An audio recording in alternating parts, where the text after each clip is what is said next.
May the words of my mouth and the meditations of our hearts be acceptable in thy sight, our Lord and Redeemer. Amen.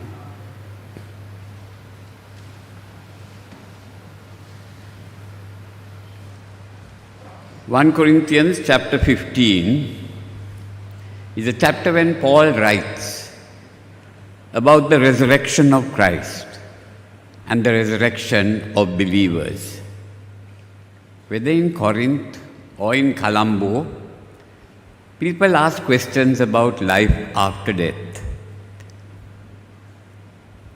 Have our loved ones who died perished forever? Where are they now? Will there be a resurrection for them? Are some of the questions people ask.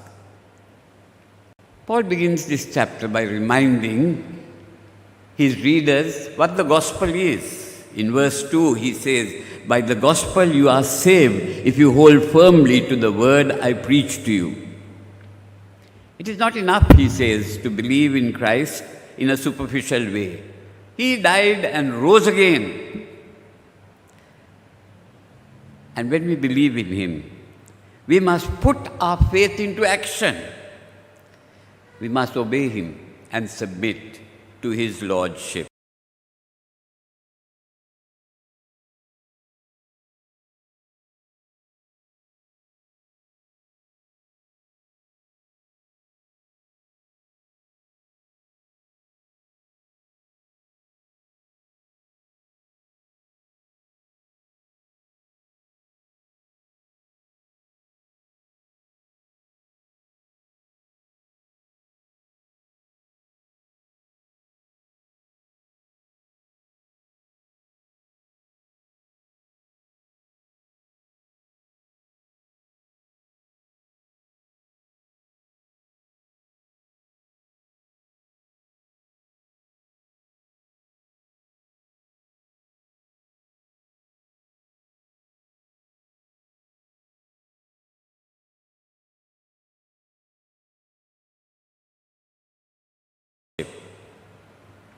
After that, he speaks about the content of the gospel.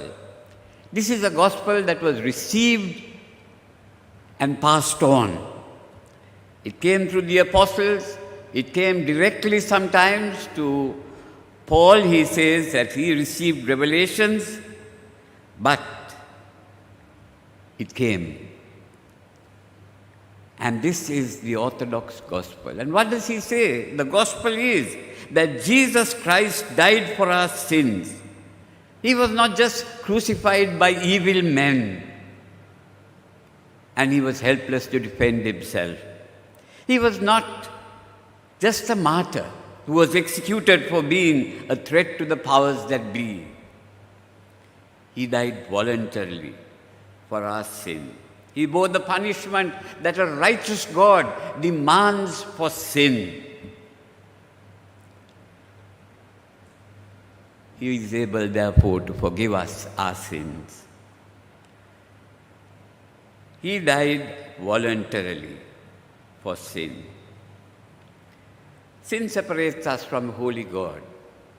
And we know that God's righteousness cannot tolerate sin. He is of pure eyes that can behold iniquity. But in his love, he has provided a way for his people to be forgiven of sin and reconciled to God. As the sinless man, he could die for sinners. He could bear their guilt. As a man, he could represent man. As the Son of God, he could die for the whole world because he was their creator. He was the one through whom all things were made, and everything was made for him. And then Paul says he was buried and on the third day he rose again. Paul says over 500 people saw the risen Christ. Peter and James, the women, and over 500, the 12 apostles and many people saw the risen Christ. And some of them were still alive.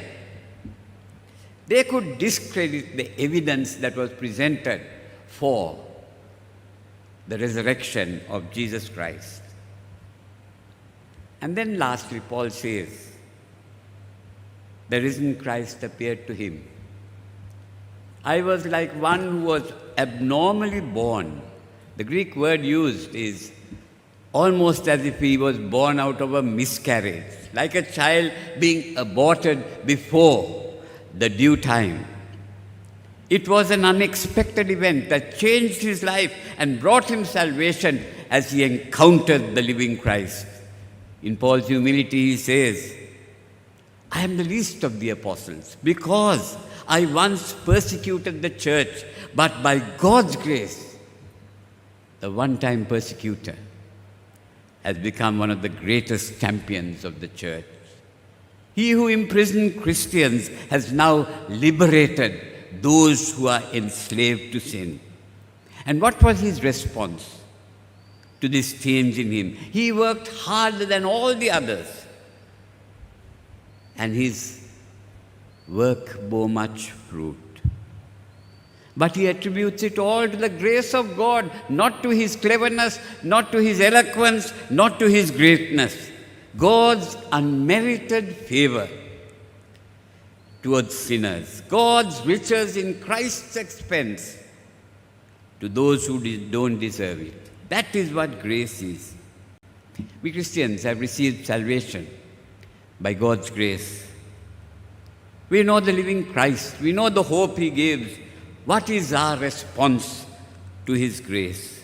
Are we content in praising God, thanking him for all he has done, singing our praises to him? Or like Paul, do we work hard to serve him in gratitude for all he has done? Oh, the grace, oh, to grace, how great a debtor daily I am constrained to be. Let that grace, Lord, like a fetter, bind my wandering soul to thee. How else can I repay that grace? How else can I pay the debt that I owe to grace, other than by making that love known to others? John Newton, we know, was the one who wrote Amazing Grace. And that man was once the captain of a slave ship. And in that ship, people were forcibly brought into slavery. And some of them died on the journey to England. He wrote this book. He wrote this hymn after his conversion. He realized his sin. He confessed it. And he realized that there was an amazing grace that was extended to him. And he ended up by becoming an Anglican minister. He never forgot the grace of God that saved him. Then we read in verses 12 to 18, the resurrection of the dead. Paul speaks of the resurrection of the dead. He says, how can some of you say there is no resurrection of the dead? Some of the Corinthians did not believe that those who died rose again. And it's the same in Colombo. We can identify 4 kinds of belief about life after death. Firstly, those who say, when we die, that's it. When we stop breathing, life is extinct. We are annihilated. There is nothing beyond death. There is no conscious existence of a person when his body dies. There is no soul, no spirit. We can't see it. There is no resurrection of the body. You wear a body before and after death, and there is no difference. Sadly, many believe like this. But can this be true in God's world? Is there justice if both Hitler and his victims suffer the same fate? If mass murderers and child abusers cease to exist with their victims? If Mother Teresa and Bin Laden both suffer the same fate, after death? Can we believe in a God of justice? If people don't have to give an account of their lives to God, their Creator, and be judged by them, if they just die, and that's the end of it all, then life is unfair. This is why Paul says, if this is so, let's eat, drink, and be merry. If all we have is life on this earth, if there is nothing beyond, let's satisfy our own desires. Let's be happy. Let's have maximum pleasure. Why care for the suffering of the world? Why care for those who are having to face injustice and evil?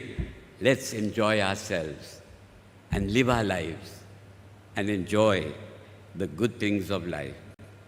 Now, the second attitude that Paul is writing about to these Corinthians is the attitude of Greek philosophy, Greek thinking, and Corinth was a Greek city.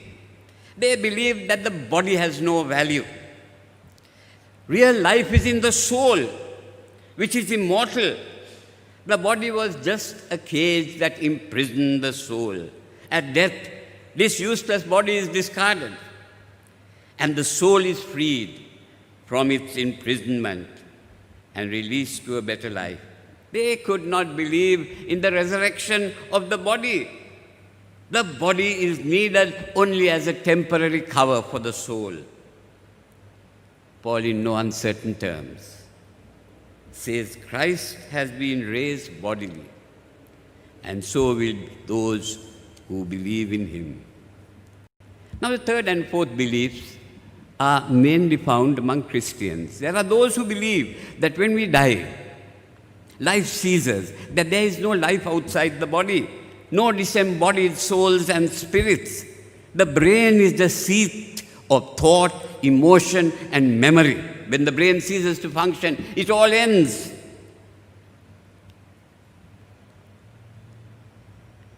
And our consciousness ceases. The soul sleeps in an unconscious state. But at the end of the age, according to this Christian belief, the body is resurrected and will live with Christ in his new heaven and new earth. And the fourth view is that at death, the spirits leave our body and goes to the place of departed spirits. They await judgment in Hades or Sheol, as the Old Testament calls it. That's where people who don't believe in Christ go to after death. But those who believe in Christ, they will receive his salvation and go straight to be with him in heaven. There is no condemnation to those who are in Christ Jesus. They have passed from death to life. And this supports what Paul and Jesus says in Philippians chapter 1, verse 21. Paul says to be absent from the body is to be present with the Lord. He desires to depart and be with Christ, which is far better, but he wants to remain to be of service to his converts. He says nothing separates us from the love of God in Jesus Christ, neither death nor life. If we are in a state of unconscious sleep, then we have no relationship with that love, the love of Christ. Jesus told the dying thief, "Today thou shalt be with me in paradise." Now some people I know say, he said, "Verily, verily, today you will be with me in paradise."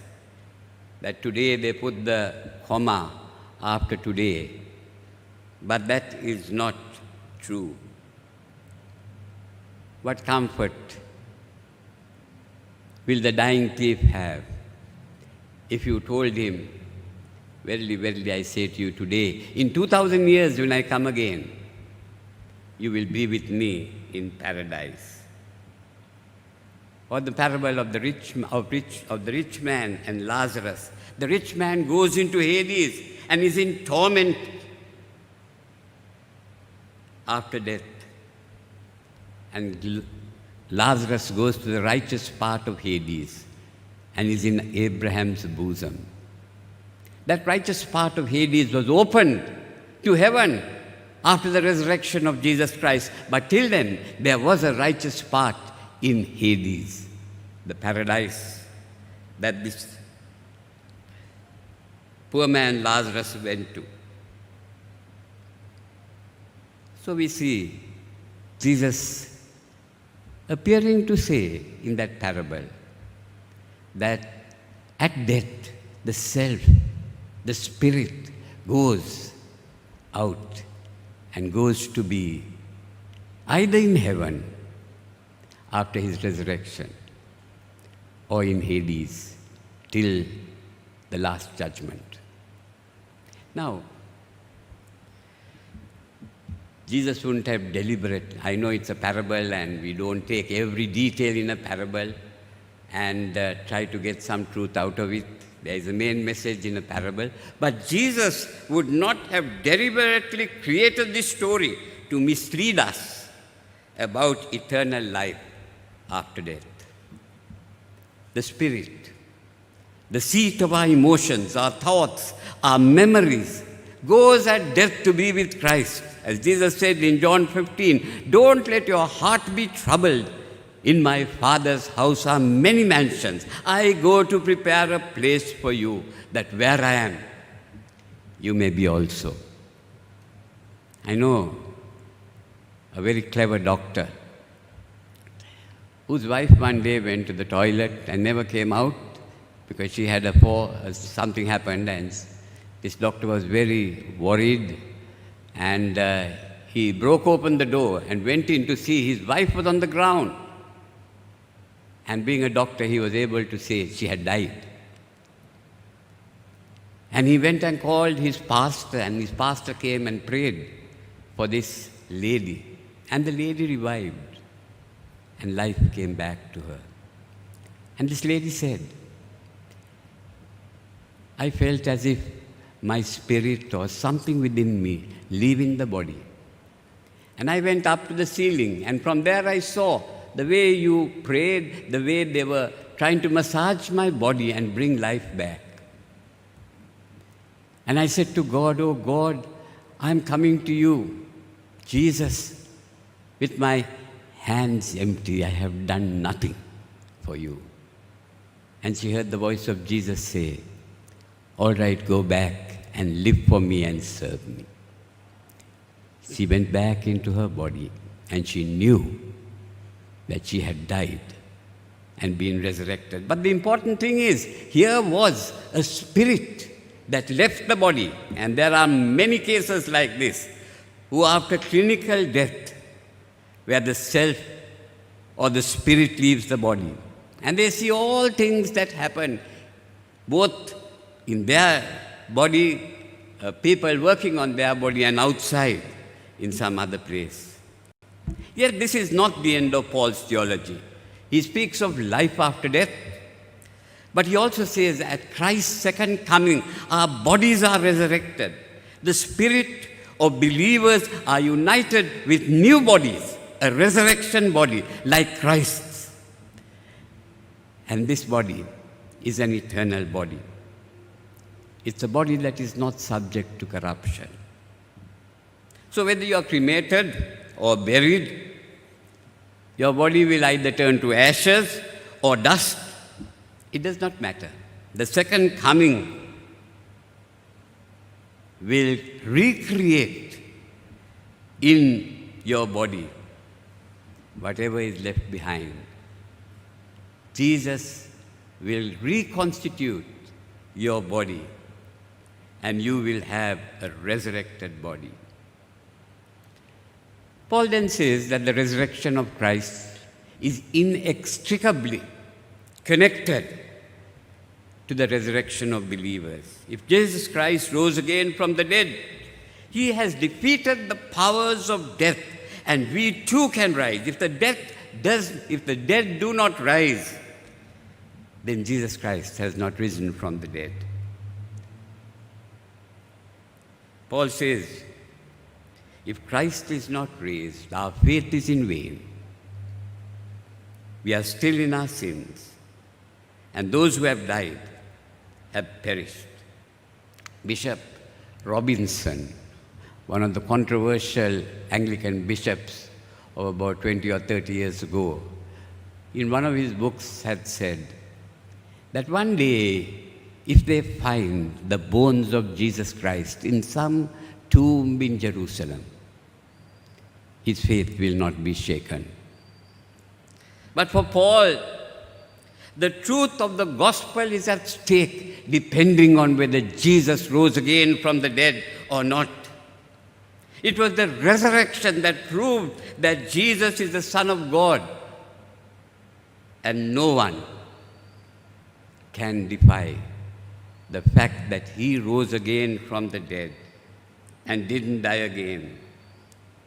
In Romans chapter 4, verse 25, it says, he was delivered for our sins and raised again for our justification.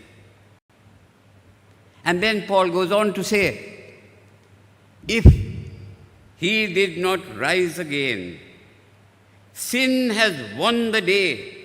Injustice has triumphed over justice. The Son of God is defeated by the forces of evil and sin. The one who was the best and the greatest of human beings has been defeated and crucified on a cross. And that's the end of the story. That kind of world, we might say, is controlled by the devil, not God. Jesus rose again from the dead. But Paul also says in verse 17, if he did not rise, you are still in your sin. How can we know that we have been forgiven, that we have salvation, if he didn't rise? Is the cross enough? After all, Jesus died on the cross. He took our sin upon his heart and on his shoulders so that we can be forgiven. He paid the price for our sin, and his sacrifice is completed. But how can we ever know that his sacrifice was adequate, that it was enough to pay for our sin, that he has borne the full penalty for our sin? In our communion service, those days we used to say that he has paid a full, perfect, and sufficient sacrifice for the sins of the world. And that is seen in the way God accepted that sacrifice and raised him from the dead. It's like a prisoner who is sentenced to 10 years in prison, and he has to serve the sentence. He has to pay the penalty for his sin. But after some 10 years, we see him walking on the road again. We know that he has paid the penalty, that he has come out of the prison where he was kept. He has paid the price for his sin. Jesus has paid the price for our sin, and he has come out of death because he has paid it in full. And then in verses 20 to 23, we see, for as in Adam all die, even so in Christ all will be made alive. Adam brought sin into this world because of his disobedience. And with sin, death came into this world. And we are united with Adam when we sin, because we have also sinned. But we are not guilty because of Adam's sin, but because we also have sinned. We also have disobeyed God. We have believed the devil's lies as Adam did. We have broken God's commands. We have thought we are equal to God and worshipped the creature rather than the Creator, and often worshipped ourselves and given ourselves the place of God. We are guilty because of our sin, not because of Adam's sin. But it was Adam who brought sin into the world, and with sin, death, through his disobedience. And as a result of Adam's sin, we have a bent to sin. We have a bias towards sin. We have an inclination to sin. We call that original sin. It comes to us from Adam. It's like a car that has a flat tire. And because of the flat tire, we are drawn to the side where the flat tire is. But we can still, if we want to, keep the car running and control it so that it goes on the straight path. We too have a bias to sin, but we are not able to maintain a life where there is no sin. We are as guilty as Adam. But Jesus Christ came and lived a sinless life. He died for sin and He rose again from the dead. And when we are united with Him, we too have the power of the resurrection. In Christ, we are all made alive, Paul says. Jesus Christ is the first fruit of those who are going to be resurrected from the dead. He has opened the door. We too can now have resurrection through Him. The order of the resurrection is Christ the first fruits. And then when He comes again, those who belong to Him, and in the end, He will hand over the kingdom to His Father. He will destroy all the forces of evil, the dominions, the powers of darkness, of the devil, and put it all under His feet, the enemies of mankind. Dictators will fall, injustice and conflict will cease. All these will be put under His feet.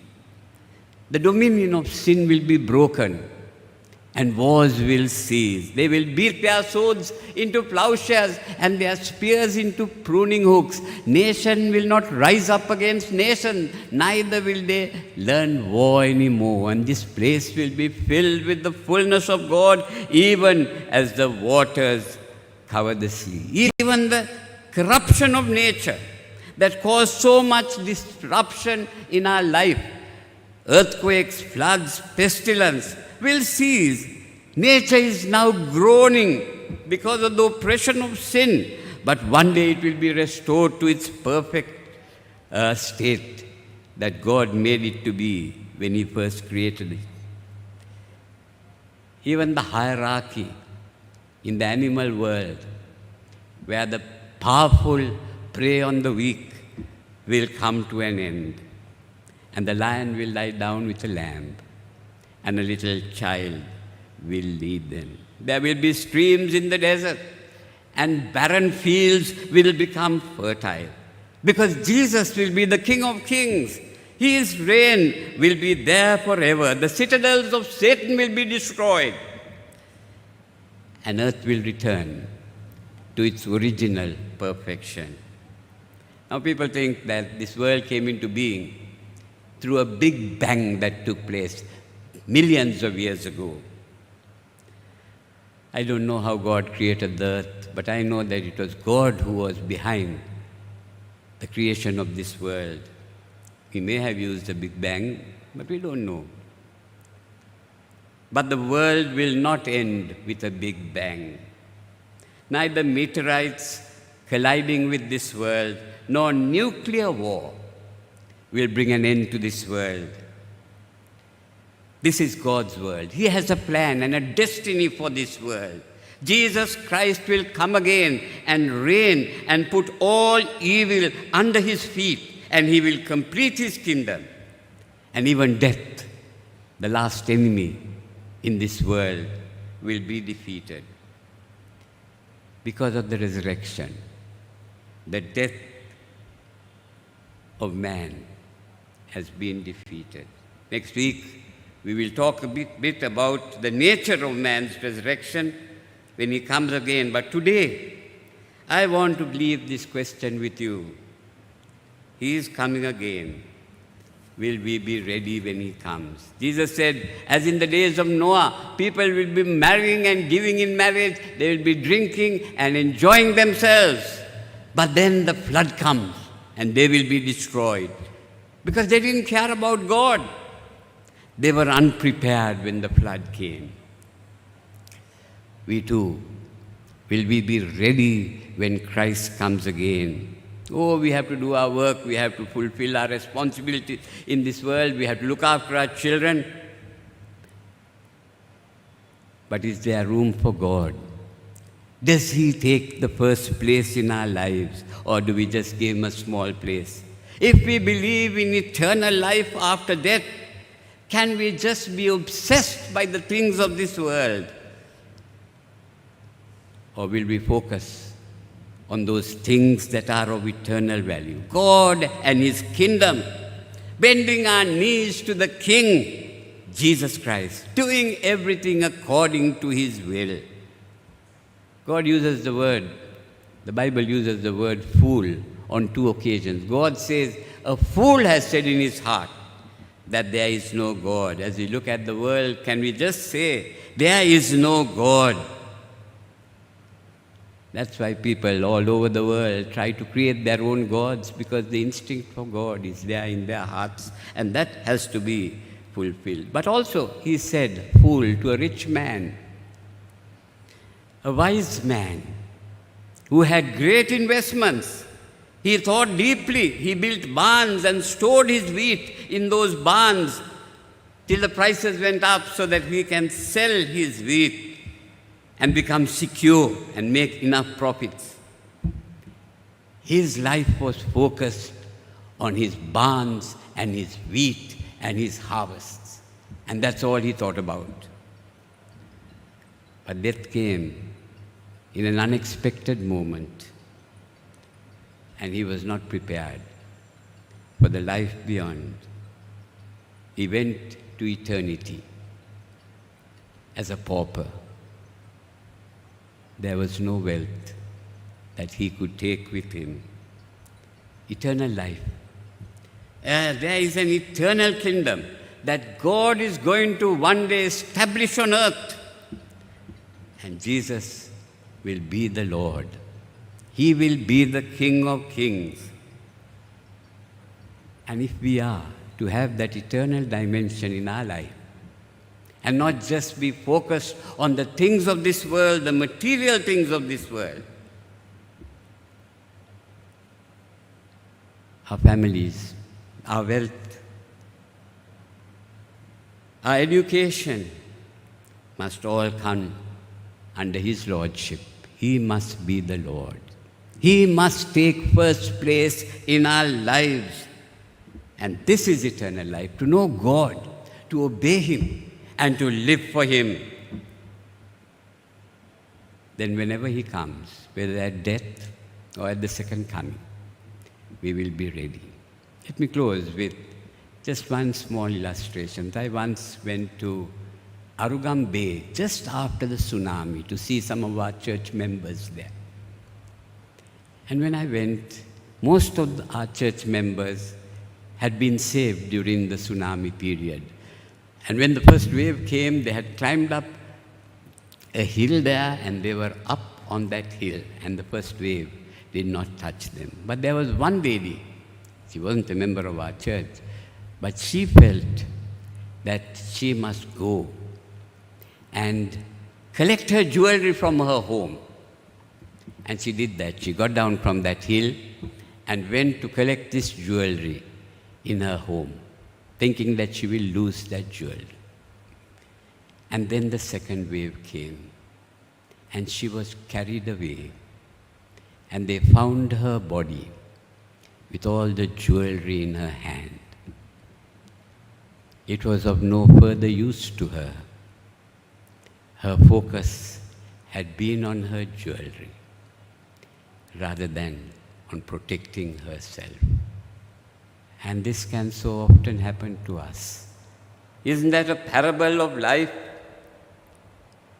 We can build our lives on the things we own, on the things we have, on the shifting sands of this world, instead of Jesus Christ, the rock, on which, even if the tsunamis and the storms come, we can stand firm because God is there with us. But the things of this world, its pomp, its glory, its wealth, its pleasure, its houses, its vehicles, these will pass away. But there is one thing that will remain, And that is the kingdom of God. God's rule in the lives of His people. Are you part of that kingdom? Have you given your life to that King, Jesus Christ? Have you made Him the Lord of your life? And do you walk with Him on this journey of life? Let us pray.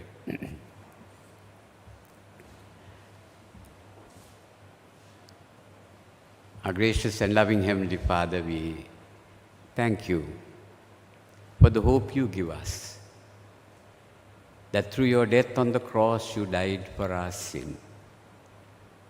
Through the resurrection You gave us a hope that tells us that whatever happens in this world, You will win in the end, and Your love will prevail over all the adverse circumstances of life. Thank You for this assurance that we have. We pray that each one of us will make sure in our lives that Jesus Christ is our Lord, that He is our Savior, that He lives in us through His Spirit, that we walk in His steps and on His ways. Lord Jesus, speak to our hearts.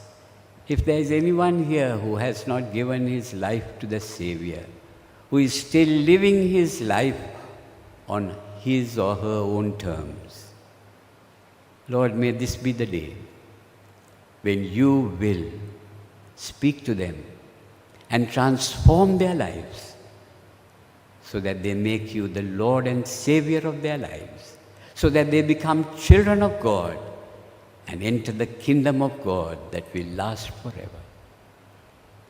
Hear this our prayer. Help us to repent and put our faith in You so that we can receive from You that great gift of eternal life, of the Spirit indwelling us, of being able to have a pathway that leads to heaven. In Jesus' name we pray. Amen.